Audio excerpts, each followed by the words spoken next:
Welcome back. This segment of the Sports Source brought to you by Madisonville Marine. Summer's around the corner, folks. Those beautiful lakes around East Tennessee are calling. They're calling out to you. Don't waste another summer where you're not on the water, where you know your friends are out there. You know there are people out there enjoying themselves and you're sitting at home wishing you were on the lakes. Get to Madisonville Marine, madmarine.com if you can't make it to Highway 411 North in Madisonville. But that is the best place to buy a boat. There's no better place to buy a boat. The reason is their selection is unmatched. Their pricing is fantastic. They have people that order boats from Madisonville and have them shipped to Florida and California. Why? Well, you're not going to do that if you're paying more. It's great deals at Madisonville Marine. All right. You look at what Danny White has accomplished, folks, and I know there's, again, I'm going to get so many tweets from the same 5 people. He took my granddaddy's seats away. You look at what he's accomplished. Every team made their version of the NCAA playoff a year ago. UT has doubled its revenue. They've won the SEC All-Sports Trophy a couple years in a row. Facilities are being improved all over campus. He continues to hire good coaches who win games and who keep their players out of trouble. That kind of checks all the boxes. My question is, it's early. It's very early. His whole story hasn't been written yet. But at this stage, with the Big Orange Caravan going on, everybody's looking at the different programs, is he the best athletic director Tennessee's had? Josh, I'm looking at you. That means I'm forcing you to say, no, Danny White is not the best. Or, yes, he is. So if you make me choose a name, right now I would say Doug Dickey.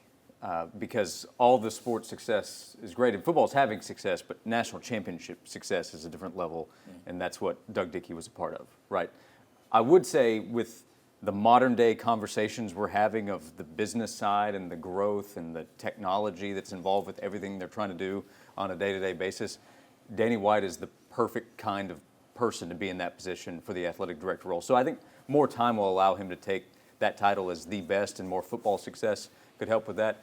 But Danny White, for what college athletics is right now, where it's more of a professional landscape, I would say Danny White is the kind of AD they need to have. Well, we can disagree right away. I think yes, it is, and I think it's clearly yes. And Doug Dickey obviously put the power tee on the helmet, and he changed where you run. Did that as a coach. Did that as a coach. But to me, what Danny White has did, and the coaches, whether he brought them all in or he didn't, how these teams are showing up in national tournaments consistently. It's not just the SEC. You're winning in the SEC, but your teams are having success nationally. Baseball national championship. Danny White says, guys, that's great. We want our other sports. We want more of this. So, I mean, if it's not, I think it has to be Danny White. Fundraising-wise, it's Danny White, and I think that may be the number one job of an athletic director today. Obviously, wins lead to cash, so you got to win too. But that's not the way I would look at it, as everything should be about the almighty dollar. But, I'm Pollyanna-ish on that. Clearly it is. And when you look at the revenues that they are cranking up, hard to argue with what he's done.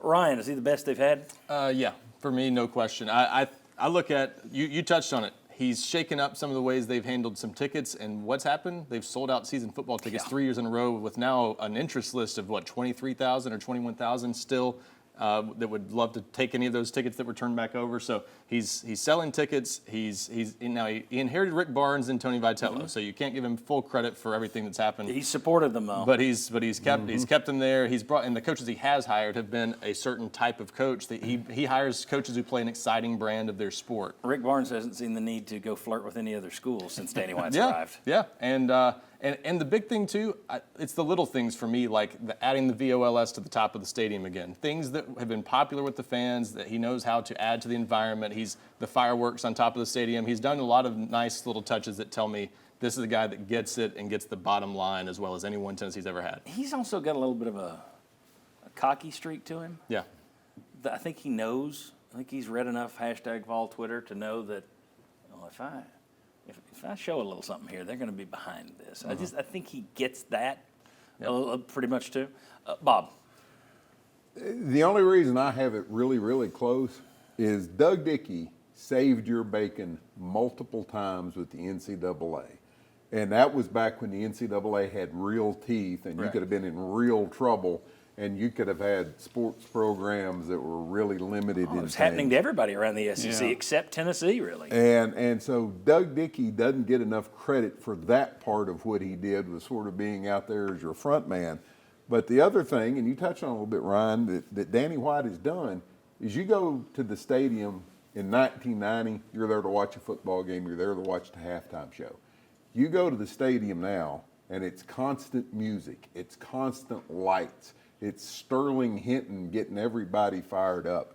And the showmanship that has gone into presenting the games is something Doug Dickey never had a chance to do it because that just wasn't the way football or basketball was presented then. Yeah. So Danny White has embraced that, done a fantastic job with. I've told you, I love night football games because of everything that goes on during those. So I'm going to have him even with Dickey because of the NCAA was at Tennessee's door, and Doug Dickey was able to keep them outside. Very quick, Chuck. Just look at the hire when Danny White was made. What if Tennessee had gotten it wrong? What if you had brought in somebody that wasn't nearly to this level and set you back like we'd seen so many times before? How could they screw this up? That's what You'd already have they hit a another home athletic run. director. Yeah, they hit a home run. Well, and please, let's just all remember this. I said it for years before that hire. The whole, we need Tennessee man. No, you don't. Yeah. No, you don't. You need the best man or best woman. That's what you need. Fire them the best. Doesn't matter. I don't care if they went to Alabama. He's Alabama red. Well, if he's making you some Tennessee orange, Tennessee green, what do you care? I would say this on the Dickey deal, why I put White ahead of him. Doug Dickey ran the men's program. You had Joan Cronin at that time doing a great job. So when you look at, well, won a lot of national championships, football, Lady Vols, that was Joan Cronin. Now, granted, Dickey that was a unique marriage in terms of how the whole athletic director worked, the department worked. But Lady Vols had an AD of their own in terms of Joan Cronin, whereas Danny White's having to steer this whole ship. And he goes out. That's a great point. He goes out and gets That Kim is a great Caldwell, point. which is a good win. He's supporting the softball program. I think he also caught some flack for not having men's basketball at a high level for a number of years. Yeah, now he gets way too much flack, in my opinion, because he attempted to hire the right guys. Yeah. I mean, Kevin O'Neill was the hottest name in the country when he hired him, blew up in his face, but that was the guy that everybody wanted. He was supposed to be Bruce Pearl before Bruce Pearl, even straight from Milwaukee. And he offered Roy Williams, people say we didn't spend on basketball. He offered Roy Williams the first $1 million contract in basketball. That's to get him from Kansas. You could say, well, he knew he wasn't going to take it. I've heard that. But still, well, that's a hell of an offer, though. So Exactly. he does get the heat for the basketball. I don't think it's as fair, but the bottom line is they didn't win in basketball when he was here. Yeah. You got when you did. I guess he was there at the end of the Jerry Green thing, or he was there at the beginning of the Jerry Green thing. Yeah.